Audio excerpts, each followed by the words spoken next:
we have Mr. Duane. Duane has been worked in many leading companies like Google, Genentech, and Amazon, including invent the Gmail, Word, many things, especially from workshop at the White House to teaching innovation and AI at Stanford. Also, I think most significant is maybe you all know the searching inside yourself was also one of the main jobs of Duane. And Duane's journey bridged ancient wisdom and cutting-edge technology in order to force well-being and ethical exploration for this era. Thank you for having you here. Yes, let's welcome Duane. Thank you.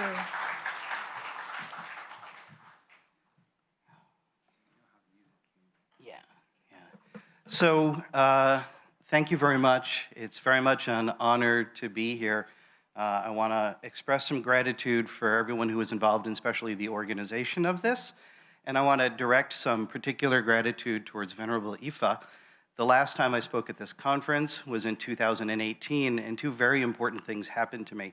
One, I was introduced to Thomas Doctor, who you heard from before, who since has become a treasured friend and a colleague, and he introduced me to Olaf Witkowski, who you'll hear from tomorrow, and Lisa Solomonova, the core founding members of the Center for the Study of Apparent Selves, which has actually led to a change in the trajectory of my career. So thank you for that, Ifa. And then also at the conference, I met a Chinese woman who became an online friend, and I'm happy to report that as of last week, we decided to get married. So.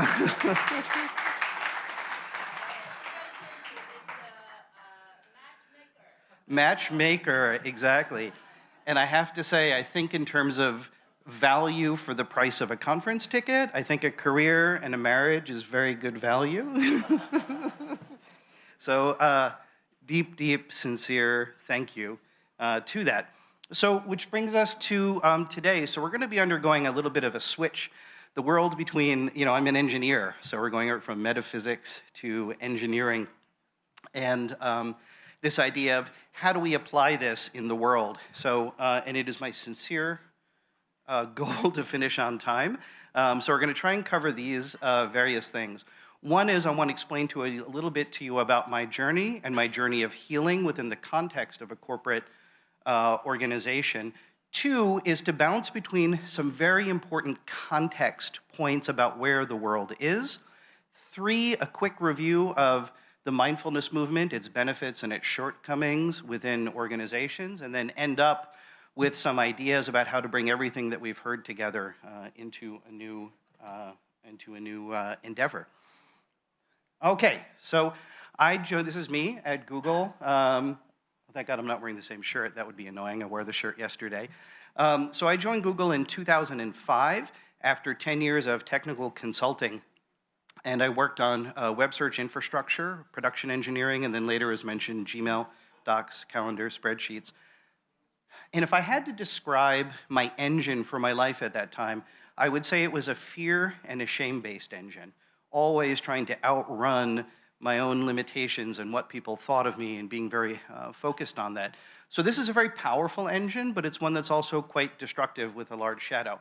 And I think it provides a metaphor for some of the energies at play in some of these corporate environments. So, being responsible for Google's hypergrowth period, running on this engine, and then my father died.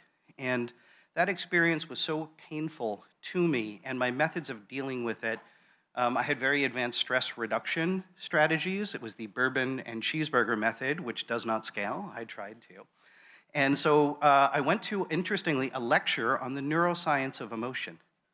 And that told me that my own internal experience could be understood. And there was something called neuroplasticity that said you can change the structure and function of your brain. And I think we've heard in the earlier talks the limitations of a mindset that's specifically focused on that. But I have to say, Neo-Buddhism, though it may have been, it was utterly healing and transformative and absolutely set the stage to turn the most painful moment of my life into one of deep exploration and healing. So I bottomed out on the secular mindfulness programs like mindfulness-based stress reduction and search inside yourself pretty early. So I wanted to see, as we say in computer science, I wanted to see the source code, which led me to explore Buddhism. And then again, continuing this transformation process, I've probably said about 30 or 35 retreats. I did 5 years of Buddhist teacher training in the Ajahn Chah Thai forest lineage. And around this time, I wanted to shift my life to be more of service, so I switched from being an engineering executive to running the well-being programs, as was discussed. And then that led to innovation. So I think this points to the idea that we can use the difficulty in our lives, in our contexts, even if those contexts are not ideal, to really grow. And we'll come back to that idea in a little bit. And it's always funny when you get introduced, they always talk about all the good stuff that you've done and all the impressive sounding stuff, but I also want to note that in addition to being an expert and an advisor, I am also a student, and so I really want to give reverence to the teachers that have helped transform my life, and Professor Ting, I think it was, really inspired me with the pictures of him and his teachers. So, changing gears completely, let's talk about the context of the world. I'm going to bounce around. We've heard during the talks, and certainly if you read the newspapers, it's like, we're doomed, or this will be the best thing ever. Which is it? The answer is yes.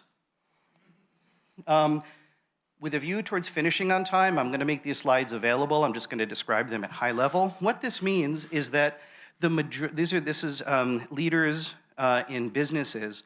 It basically means that within 3 years, these leaders are expecting that more than 20% of the workforce will need to be reskilled. And the size of that workforce will shrink dramatically. As was mentioned in one of the earlier talks, one cannot ignore the societal implications of that much disruption, particularly during a time when populism is on the rise and leading to really unpleasant things. Something of note that I communicate to my clients is that, the usual way these things go is these dislocations are mostly visited on people who have less power. AI is really interesting as it's really reaching up into the middle and the upper middle classes, attorneys, for example. Climate change, I really believe what was said before. I think this is a much bigger existential threat than AI, at least in the foreseeable term. But certainly global warming is going Southeast Asia, 20% of the population is going to hit the road within the next 50 years. This one is deeply, deeply sad. So the numbers on the left right here, these are young people and then going to older people here. And this means that young people have poor spiritual health, self-reported. This means their connection with other people, their sense of meaning and purpose, and having an ethos. And you see social health and poor mental health. I wouldn't be surprised if these were the effects of pollution from what was called earlier the attention and the intention economies. So I think this is really, really important. And I think as older people, it's really important to realize that young people need our help and assistance. By the way, this is the last depressing graph. This is from the United States. We see that these diseases of despair have really been increasing recently, mostly driven by the OxyContin and fentanyl things. So obviously, things are terrible. We should all despair. But at the same time, this is also true. Even the ones on the right are places where colonialism was really at effect, so it lags quite a bit. But child mortality rate is the lowest it's ever been. Education is really continually on the uprising. And this is very interesting to me. This basically shows that there's a correlation between economic activity and self-reported life satisfaction. So this, to me, says one of the things that's really come up recently is, well, is AI good or bad? Again, the answer is yes, and I think the thing that's pointed to is that different solutions are useful for different contexts. So I think we can see some of the economic and systems of power that are producing the negative stuff in the first are also producing these positive things. So I think that's if you read the press, it's so easy to fall either things are amazing or things are terrible, whereas I think it's really this idea of things being very, very contextual. And what we look at is we say, well, the traditional counterweight to corporate capitalist power is government. So this is research from the Edelman Foundation that has showed over the last 20 years people's faith, and this is this is 28 countries, and I think about 16,000 people. Notably, this data excludes China. And this, for the last 20 years, government has gone from here to here. So I'm deeply concerned that we're going into this period without a functional ability of government to limit. So these are the things that I advise my clients to be very aware of. And then, of course, we have AI. All these questions about, is it sentient, is it not? I don't think it matters in the short term because it's our relationship to it. If we interact with it as though it was sentient, then I think that is powerful enough where we have a lot of short-term things to both be worried about and helpful. Okay, so just to sum up, the bills for unlimited growth are coming due. I think a lot of these things where we're just worrying about global climate change, you can't have unlimited growth forever. Life has gotten better in many ways for many people. There's a sense that the systems we create may be beyond our control, combined with a massive decrease in trust in institutions. So I think this is the strategic scenario. And the reason why it took some time to go through all this is very important when we discuss any particular topic of AI that we contextualize it with all these other things that are going on in the world. What's absolutely clear to me is that we are at an inflection point in history, and now for wholesomeness, to be able to flower, we really need to not just narrow down in our specific domains, but to look at the broader picture. Okay, now shifting again to this idea of going back towards how might Buddhism interact with one of the guys from the Center for the Study of Apparent Selves with these mercantile points of interests. So the first wave of mindfulness of Buddhism in mindfulness, maybe aside from U Ba Khin in Myanmar, was mindfulness, and I mentioned this was transformative for my life, and that it was really skills-based, self-awareness, self-regulation, connection, understanding, and skills to be trained. And you can see there was a massive increase in popular attention as well as scientific press around this. If I were to describe that movement as a whole as someone who administered and was on the board of some of these programs, is that initially it was focused on individual and team performance. The material on concentration was more present than the material on compassion, although as the research around compassion became more strong, they began to become more equal over time. Generally, these programs talk about the importance of ethics without putting forth an actual normative structure around them. This is generally due to the idea, well, probably two things. One is in a diverse environment, you don't want to be enforcing one particular religious view on a broad group of people, and also leaving it fuzzy leaves the companies more room to operate. And then huge benefits, right? Especially at the individual level, self-awareness, self-regulation, kindness, meaning, and purpose. So huge amounts of benefits. And I don't think there's any person who would say, who's been involved with this, that it had the long-term systemic impact we hope it would. We thought if we train these people with these skills, then certainly it might shift the entire system towards the better. And I don't think that happened. Okay. So, I really love Evan's book, The Blind Spot. I was so happy to read it. I read it very, very quickly. And I think this is really important because when we start thinking about what do we do now, I really think to meet with honor the self-interest of the people and the organizations. I did not come to meditation to realize what I believe now, that the world is very sincerely and practically made of love, everything. I wanted to suffer a little bit less. So I think if we can meet people where they are and give them a program that's much deeper. And right now, the key thing that I want to tell you about is that for these large tech companies, the things that used to be predictive for them in the past are starting to lose their predictive power. It's really amazing to me that Google launched a new AI thing in search 2 weeks ago that did terribly. How is that so possible? They've been working on it for years.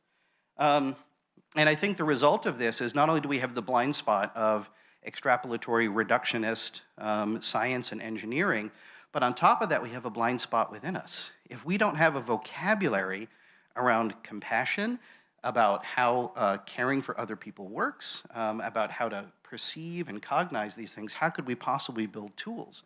So we have inner blind spots that are aligning with external blind spots. Now, the good news is that this is causing pain and discomfort at the organizational level. So I think it might be interesting to say, actually, a lot of what's been talked about today are ways at the individual level and perhaps at the organizational level of perceiving and cognizing these spaces that the blind spot, looking at the blind spot, has difficulty. And if they do that, they'll have more ability to traverse some of the problem spaces they're in. And one of the key ways to do this, I think, is to change from me to we. One of the things with all the limitations of LLMs, one of the things I think they're really great at, and I don't know if you've done this, is you say, could you please tell the story from this person's point of view? And it actually does a great job of doing that, so that ability to expand what we're looking at. So as an example of this, let's say that you're driving in your car and you're late for your doctor's appointment. In an effort to regain some of the time, you start slaloming through traffic. And this, of course, makes traffic worse. The more people that do this, the slower traffic goes. However, if you switch from I am stuck in traffic to I am traffic, then all of a sudden a number of means of traversing that problem space become calculable as winning. So that if there's something that can help humans make that shift from me to we, and I do think that even with all the limitations of AI we've been hearing about, this is possible. Which then brings us, I'm going to cover very quickly, since Thomas covered it yesterday, of the stress-care loop, with this idea of care as a driver of intelligence. So Thomas mentioned this, that we start off with stress or dukkha, and then care, which then leads to intelligent and increased perception. So part of the reason we use the word care, which is a little unsatisfying, is that this model is intended to be scale-free. This is intended to work at the basal cellular level and also the supra-organizational level. So Thomas discussed it, I think, mostly in terms of a human individual. But now imagine taking what I just said and recontextualizing it, that an organization doesn't have a great way of perceiving that which is extremely causal. The things that are extremely causal in this world are love and trust and meaning and purpose. The data points I showed initially shows the way that the world destabilizes when we don't pay attention to that. But a lot of these organizations, we have this engineering way of looking at the world that's so good for solving the problems that are getting much better, but have these other things where the externalities, which of course aren't actually externalities, are so hard to measure, which is rather convenient. So if we think about how could we give these organizations, and of course the individuals within them, this idea to perceive and cognize things that are important but very hard to measure. And hard to measure falls in two different categories. One is there's just no good measure for it, like love.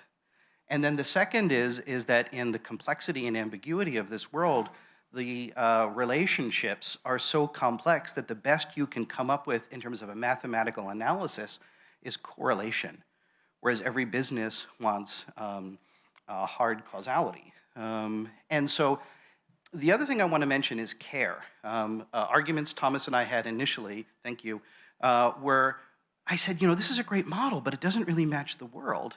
So what if a being had infinite perception, but it was evil? Beings are numberless, and I will enslave them all, for I am Zorg, God Emperor of the universe. And I said, what would that...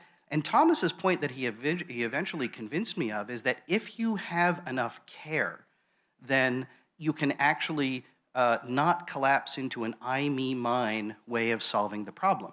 This is when you say, I am traffic versus I am stuck in traffic. So the other thing that needs to be done for this model to work at an organizational level is methods of perception and cognizing, things that are hard, and then the second part is care.